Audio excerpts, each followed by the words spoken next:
Hello, I'm Georgina Rose, and welcome to the Dr. Darling YouTube channel. On this channel, we discuss everything related to magic, mysticism, religion, and everything on the fringes of esoterica.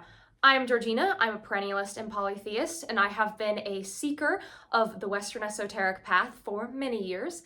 And in this video, I'm going to be talking about a conversation that I've been kind of having in other forms on my podcast and in my videos about why are there no advanced occult books? So if you go into the library or Barnes & Noble or online, you see the same few occult books mentioned time and time again. And overwhelmingly, they are beginner books with the same information in them.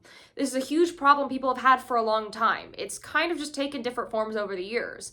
Say 10 years ago, the problem was, well, I want to read about something other than Wicca, but all I can find is the same few beginner Wicca books that explain the same few concepts. And now, while there is a lot more information out there, occult books, are a little bit easier to access, we're seeing the same problem just basically take on a new form. Okay, so I want to learn about occultism, but why are all books for beginners? And I think this problem is something that is kind of natural to encounter because as you progress forward, you're going to become frustrated with books that have the same information. While you can read beginner books later on in your path and find, new insights into them, new understandings of those concepts you already are familiar with, and that can be valuable, the truth is you're going to want to read things that aren't beginner books at some point in time, right? And, there aren't really intermediate books often either, but I am going to be talking about more advanced books because that's kind of like where the conversation leads. And I would actually say there's the biggest void in the intermediate book category. So this video is going to be about advanced books. Now, a few of these could be considered more intermediate. I mean, once again, like what is a advanced, beginner, intermediate esoteric book is actually somewhat of like a subjective question. I mean, if you look at, beginner recommendations from say a century or a century and a half ago, you will see they actually start at a much more advanced point than modern beginner books. So I do want to bring that up. Like this is a somewhat subjective conversation, but all of the books that I'm going to mention in this video are more advanced than those beginner books. And if you have a grasp of beginner esoteric fundamentals, these could be good books to read.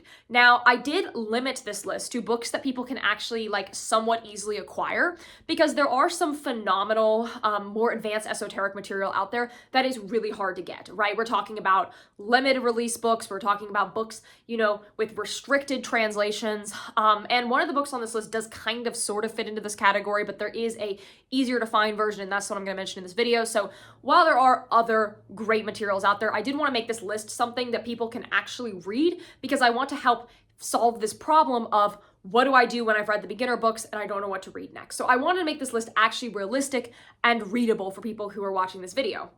So I came together with my mind and I created a list of 10 books. These are from a number of different traditions. I didn't want it to just be like say Thelema or say Hermeticism. I wanted to really do a broad scope. I have read all of these books and all of these books have had a major influence on my personal practice. I think that reading different perspectives is very valuable. And yeah, I mean, no use in going on about what I'm going to talk about. I may as well just start talking about it. And also, with every book, I am going to talk about kind of where to find them, how to find them, because once again, it will be hard to find these in, say, a local bookstore, with a few exceptions. So the first book that I added to this list is one that I think everyone should read. This one is one of the most incredible books, and it is the Greek magical papyri, also known as the PGM.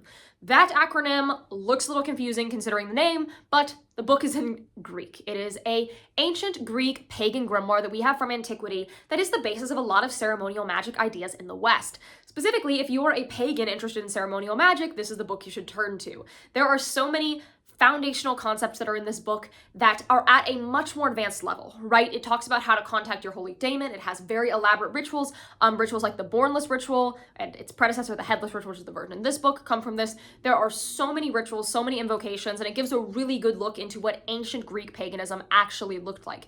It is a amazing text, and there's so many rituals that you can apply, and you can really take your practice from a more beginner practice to a more advanced one. There is stuff for theurgy, there is stuff for practical magic. It's a really incredible piece of material that we are so privileged to have be able to read in English in the modern world. Now, there are modern translations of this that you can get from occult shops online, and excerpts of this, since it is an ancient text, are, a lot more accessible online. Now, I would like to mention, just because this is an ancient book, there are a bunch of translations, and those translations may not be in public domain, so you may need to actually get a copy of this book. But once again, if you start looking online, it's not that hard to find. And it's something that you could really, even just with this book alone, become an advanced practitioner. There's some really, really valuable stuff in it, and it is the key to ancient Greek mysticism and magical practice. So definitely starting off strong with that one. The next book that I want to mention is actually going to be the easiest to get your hands on, because I actually have found these in bookstores, and that would be the Tibetan Book of the Dead. This is probably the only advanced book that you will ever find in a mainstream bookstore. And that is because a lot of people kind of read it for just intellectual curiosity, and a lot of people don't understand just how practical this book is. So this book is a Tibetan Buddhist text, and it is really the gateway into practical Buddhist mysticism. As well, I think it debunks a lot of the Western modern misconceptions about Buddhism, that it's like a secular religion, that there's no spirits, that there's no, concept of reincarnation, that it's just like a vibe. Like, I think a lot of people think Buddhism is just vibes. Buddhism is just being Zen. There are no gods in Buddhism, right? A lot of people have this perception because reformist Buddhism has kind of pushed this. It's tried to move Buddhism away from its spiritual foundation and the fact that, yes, Buddhism has gods, they just live and die like every other being. For me, this is the most recent book I've read on this list, the Tibetan Book of the Dead. When I read it, it was a complete, framework change up. I'm a polytheist, but I never considered that if we are all going through samsara, perhaps gods and spirits die as well. I'm not really convinced that is true yet, but it is an interesting thing to think about. As well, it has very explicit information on how to form a mystic practice. There are some really powerful mantras in there. And yes, it is a pretty advanced book because it's not really like a beginner Buddhist text. A lot of people just see it as a way to understand what the states of death look like, because it is fundamentally about the states of dying and the idea of death and rebirth. But I think it's an incredible text, and there's a lot in there that you could immediately apply into your practice to take your practice to a more advanced level. It is truly one of the gems of Eastern esotericism.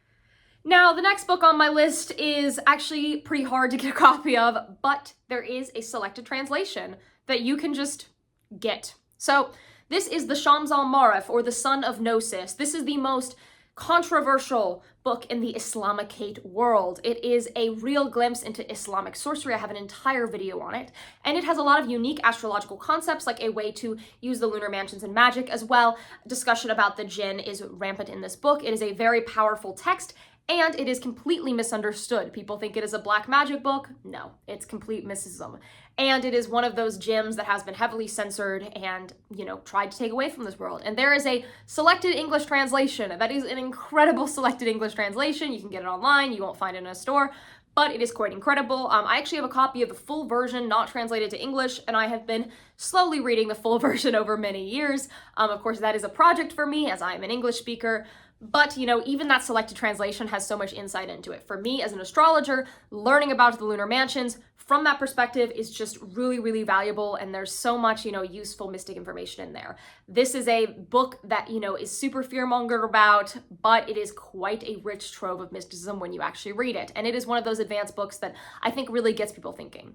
Now, the next book that I'm going to recommend is the Picatrix, or the Gayat al-Hakim. There are two versions of this book. I'm going to say both are valuable. There is the version called Picatrix and one called Gayat al-Hakim. It's the same text. It's just whether you're reading the Latin version or the Arabic version. It's been translated a number of times. There are a bunch of different translations that people argue about what the best one is. I think no matter which one you're reading, it's a valuable text. It is the key text of planetary magic and astrological mysticism. It is a real framework on how to work with the planets as deities, as gods, as spirits, and develop a relationship with the planets and fix your planetary imbalances.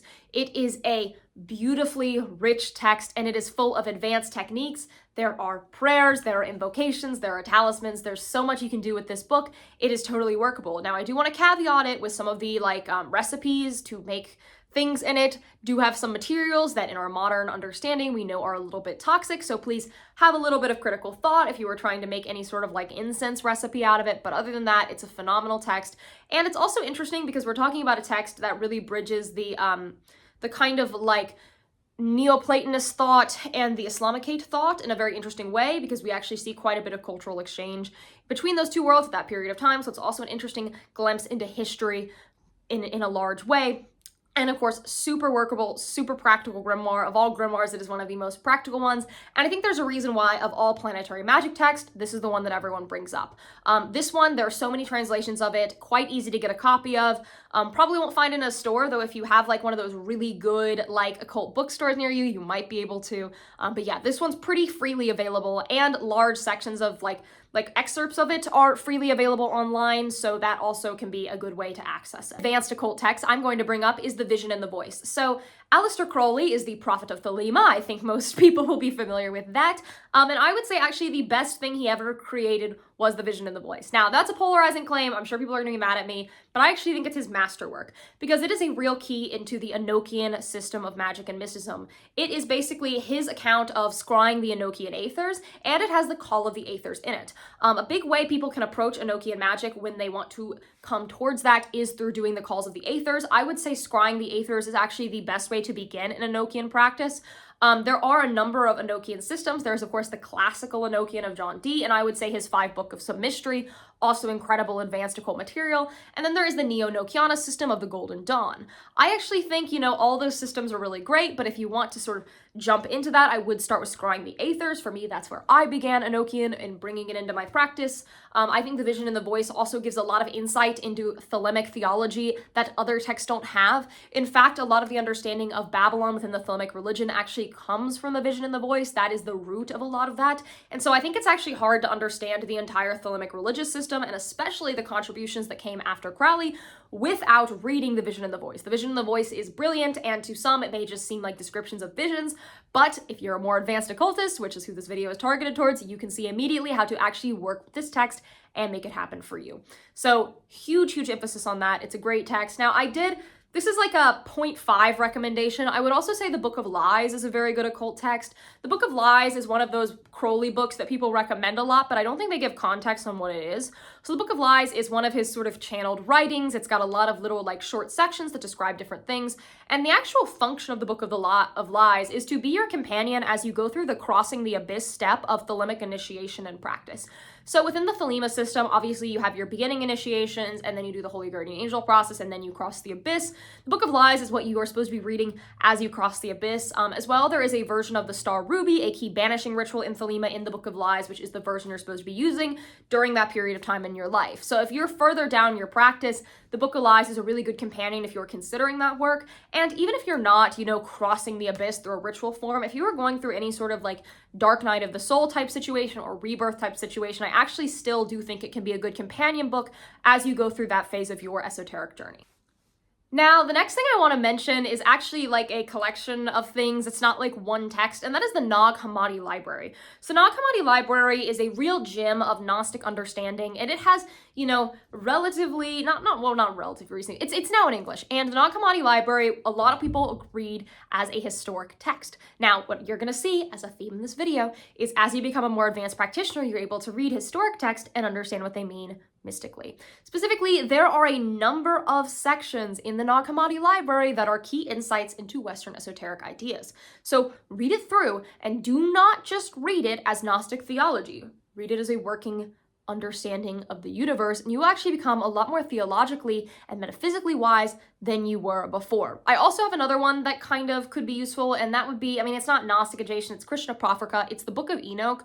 The Book of Enoch is not as much a working text, but I do think it is a bit of a, glimpse into why we do what we do and why it is kind of like a constantly going up the mountain. I think a big idea that people have is that one day they become enlightened and like it stops. And the Book of Enoch can be really good to read to counter that, because what happens in the Book of Enoch is when he has the sum of human knowledge, he is taken away from this world. Now, I had a long debate on Discord with a friend of mine about whether that meant he died or just was like shot up into heaven. I think that objectively means he died. However you interpret that, he left his mortal coil when he had the sum of Gnosis. So what does that mean? The only way to become fully enlightened is to reunite with the Godhead. And so the Book of Enoch can be a really good way to understand that a little bit further. Now, the next text I want to recommend is a relatively recent text, and this is Alchemy Rising, the Green Book. So this is a translation of old alchemical text, and it's by the people over at Scarlet Imprint. So this, online and specialty occult retailers you can get a copy of, and it is a translation about practical alchemy and the philosophy of alchemy. People don't understand alchemy at all. Especially physical alchemy. I think spiritual alchemy has remained an idea in occult communities, like, the idea that sort of alchemical process applies to our souls and our spiritual evolution. I think we all kind of agree on that. But Alchemy Rising, the Green Green book really has brought back physical alchemy in a way that people can really attach to and understand. If you do any sort of like magia naturalis or natural magic in your practice, I think this can be a really, really valuable book. And it gives so many insights into the alchemical philosophy that there wasn't, before. And I think, beginner books on alchemy just omit a lot. I think often they are really just honestly sometimes not even talking about alchemy, so this is a real foil to that. Oh, also accessing the Nag Hammadi library, a lot of that is accessible online and there are print versions of it. What I want to mention is Holy Daemon, also by the people over at Scarlet Imprint. So Holy Daemon is a book about contacting your holy daemon, your guiding spirit, your holy guardian angel, your Kareen, whatever you want to call it. You guys, every religion has a term for this. Basically the idea that we have a guiding spirit that is bound to us from birth that we must contact in order to reach spiritual growth, and that we must do rituals to contact.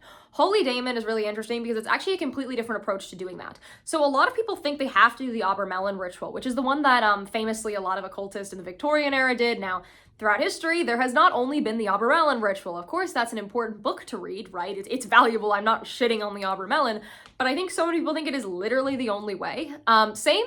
I think people also think that it's either like the Abermelon or the Bornless ritual. That's the other one people like to do. There are many approaches, and I mentioned this with the Greek magical papyri. It has an approach to this, but Holy Daemon is really interesting because it's a modern sort of person going on that journey and doing a different approach to it. So by reading that, I think you can have a formulaic understanding of the Holy Daemon and Holy Guardian Angel journey in a way that isn't just, that one path. As well, I find Holy Daemon really explains discipline and structure in a way that other books don't. I think in general, we need to understand mysticism is a lot about discipline and a lot about, being able to have order and structure in your life. And this text really emphasizes that, and I think can drive it home for a lot of people. So yeah, definitely that one is a good advanced occult book. It is, one that requires a little bit of understanding of occult concepts to read. And if you're at this point, you probably have that. So I would say go read that one too. So the next one I'm recommending, that would be Beneficium by Schulke. Really any book by Schulke. There is a really great one called The Green Mysteries, but that one's really hard to get a copy of, so I really don't want to recommend that one, which is why I'm bringing up Beneficium. But basically, Schulke is the leader of the cultists of Badi and has a lot of, additions to the traditional witchcraft tradition and a lot about Phytognosis and plant gnosis and the way we relate to plant spirits and the spiritual nature of plants. I think that working with plants is really valuable. I think a lot of people think that's beginner witch stuff, but the thing is it's not, because no matter what you're doing, there are plants in your ritual. If you're burning incenses, if you're, using anointing oils, you are working with plants. And I think everyone should have a good and strong advanced understanding of plants, plant folklore, and the way they operate magically. And Beneficium is a really good understanding of that because it goes into different ways to interact with plants, especially because it is specifically about working with poison plants and the sort of poison path. And since we understand poison plants can be worked with in many external ways, we also understand if they are used internally, they have an entheogenic effect. So I think it also helps people understand what entheogenic ritual practices actually look like and how they are different than just getting lit. So I think that's a very good, book to read as you get more advanced. Any of his writings are quite valuable. I think Beneficium is probably the best. But, once again, there's the Green Mysteries, there's the 13 Pathways of Occult Herbalism. He has a lot of books that are really good. Really, any of his plant books could fit in this category. That's from Three Hands Press, so you are going to have to get that online. So just be aware of that. But overall, there are so many occult advanced books out there. And generally, I want my last point to be, how do you find other advanced occult books? These are just my favorites, but if you want to go forward and find some, how do you do that? So look at non-traditional places to buy occult books. Don't just go to Barnes & Noble, don't just go to the library. Look at these sort of specialty occult shops. Look at these publishers that really do specialize in occult work because, mainstream publishers really are going to just publish beginner books because those are the ones that sell the most. Books that are not for beginners just don't have as much of a market for them. So really looking at these smaller presses is a really good place to start. As well, I think generally looking at older occult books is very valuable. There's a number of lists that older occultists have created as reading list. I think looking at those is a great place to start as well. And once again, just reading the occult classics. All these new books, they all have bibliographies in them. You can see what they're referencing, and they're referencing a lot of the same books, and a lot of those books are more advanced, older occult books that are often kind of better. So I think it's good looking at what beginner books you like and seeing what they reference, where are they getting the information? Because a beginner book is inherently explaining more advanced concepts in a simple way. So look what are they citing? What do they like? Where is it coming from? And then digging deep into that source. Once again, these are my favorites. I think all of these are beneficial to read, but look for what makes sense for your practice. Look for these things within your practice. Develop the skill of finding books that are truly for your interest and your system of magic. And with that, that's all I have to say. I'm Georgina Rose. I'm a professional tarot reader and astrologer. My booking information is in the description. I'm supported mostly through Patreon.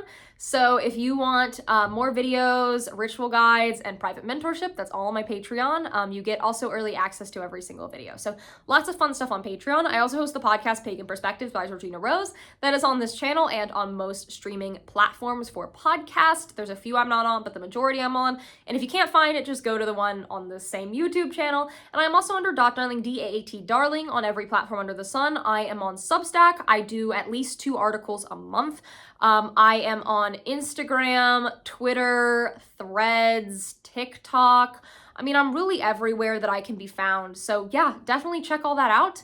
And thank you so much for your time. Please like, comment, subscribe, and ring the bell. And if you subscribe for 93 days, you will meet your holy guardian angel. You never need to read an advanced book again. And one very last thing, if you have a favorite advanced occult book, leave it in the comments section. And with that, have a great day, afternoon, mid-morning, mid-evening, whatever time it is, wherever you are. Bye!